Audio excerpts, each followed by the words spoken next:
Hi guys, welcome back. How is it already this far into the year? What happened to last summer? If you've ever felt like time is quietly accelerating the older you get, you're not imagining it, and scientists just figured out exactly why. In the next few minutes, you're going to discover the actual experiment that solved this mystery, the surprising reason your brain, not some internal clock, is responsible for this feeling, why a single year feels completely different to a 5-year-old than it does to a 50-year-old, why intense or new experiences seem to stretch time while routine collapses it, and exactly what the researchers say you can do starting today to make time feel like it's expanding again. Let's get into it. For decades, this was treated as one of those unsolvable mysteries of being human. People assumed maybe your internal biological clock ticks differently as you age. Maybe metabolism slows the perception of time somehow. Nobody had real proof.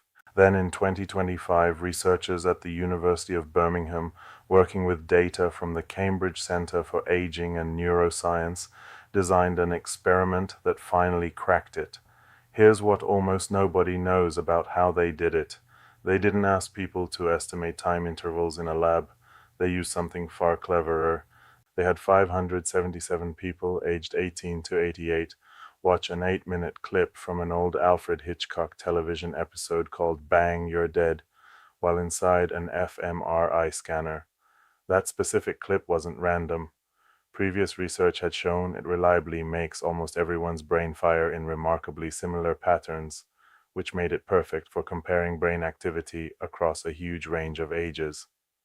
While participants watched, researchers tracked something called neural states, distinct stable patterns of brain activity that represent your brain registering a new moment or a new event. Think of it like this. Every time your brain decides, okay, something new is happening now, it creates a new neural state, a cut to a new scene, a change in conversation, a shift in your environment. Using a machine learning model called greedy state boundary search, the researchers measured exactly how often each person's brain made these transitions, and the results were striking. Younger participants' brains flipped between neural states far more often. Older participants' brains lingered in each state longer, meaning their brains registered fewer distinct moments across the exact same 8 minutes of footage. In plain terms, the older the brain, the fewer mental cuts it makes in the movie of your life. The effect was particularly strong in two specific brain regions, the visual processing areas and the prefrontal cortex, regions directly tied to perception and the formation of new memories. These are precisely the regions you'd expect to be involved if the brain's ability to carve experience into distinct memorable chunks was genuinely declining with age.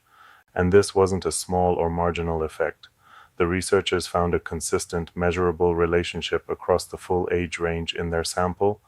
The older the participant, the longer and fewer their neural states became, almost like a dial turning steadily down across the decades, rather than some sudden switch flipping at a specific age. But here's where most people get this completely wrong when they hear about this study. This has nothing to do with your internal clock running faster. The researchers were explicit about this. Objective time doesn't accelerate.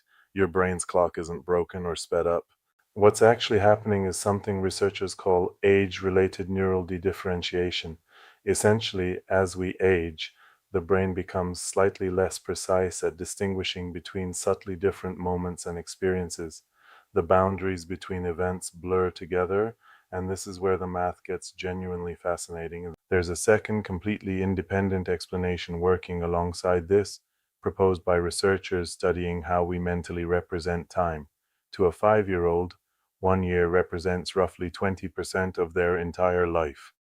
To a 50-year-old, that same single year represents only about 2% of everything they've lived through. So you have two separate mechanisms compounding each other at the same time. Your brain is registering fewer distinct neural events as you age, and simultaneously, each individual year is mathematically shrinking in proportion to your total accumulated life experience.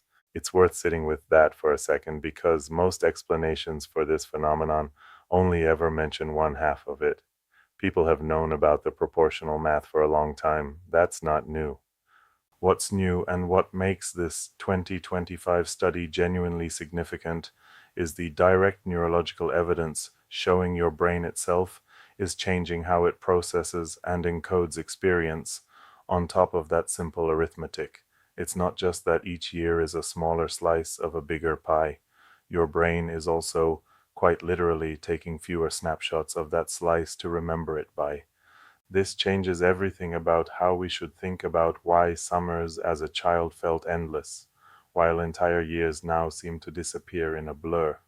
But here's the part of this research that should genuinely excite you because it means you're not powerless against this.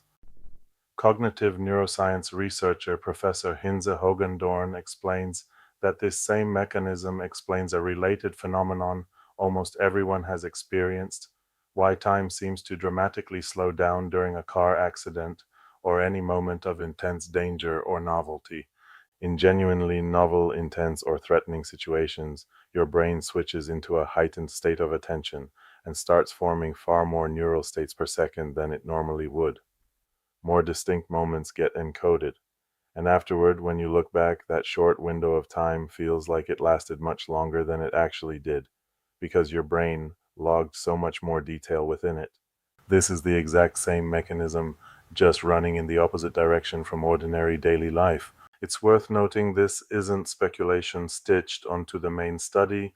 The connection between event density and subjective duration has been independently documented across multiple separate lines of research. Witnesses of accidents, athletes describing split-second high-stakes moments, even people recalling near-miss experiences consistently report this same sense of stretched, almost slow-motion time. The Birmingham and Cambridge researchers' contribution was showing for the first time with this level of precision that this exact mechanism also operates quietly in the background of everyday aging, just gradually and in reverse. Routine, familiar, repetitive experiences barely register as new neural states at all. Your brain essentially compresses them because nothing about them demands fresh attention. A commute you've driven 500 times, a week that looks identical to the one before it. Your brain stops actively encoding it as distinctly memorable, and in retrospect, that stretch of time simply vanishes. So if novelty and intensity stretch subjective time and routine collapses it, the obvious question becomes, can you actually use this deliberately? According to the researchers themselves, yes. Study co-author Linda Geerligs from Radboud University was direct about this. Learning new things, traveling, and engaging in genuinely novel activities can make time feel measurably more expansive in retrospect, because each new experience forces your brain to generate a new, distinct neural state rather than letting the days blur together into one long, undifferentiated stretch. This isn't vague self-help advice. It's a direct, practical application of exactly the mechanism this study uncovered. Let me bring this together. For most of human history, the feeling that time speeds up as you age was treated as an unsolvable mystery, something philosophical, something nobody could actually explain with real evidence. Scientists have now shown, with brain scans and over 500 participants spanning 7 decades of life, that your internal clock was never the problem. Your brain is. As you age, it creates fewer distinct neural snapshots of your experience, fewer moments your memory can later count and measure time by. Combine that with the simple mathematics of each year shrinking relative to everything you've already lived, and the acceleration you've been feeling your entire adult life finally has a real evidenced explanation. But the same research that explained the problem also handed us the solution. Novelty creates moments, moments create memory, and memory is what time is actually built from. The real question was never, why does time feel like it's speeding up? The real question is, what are you doing today to give your brain a reason to slow it back down? If this finally explains something you've felt your entire life, subscribe, because next week we're going even deeper into the science of how your mind actually works. See you in the next one.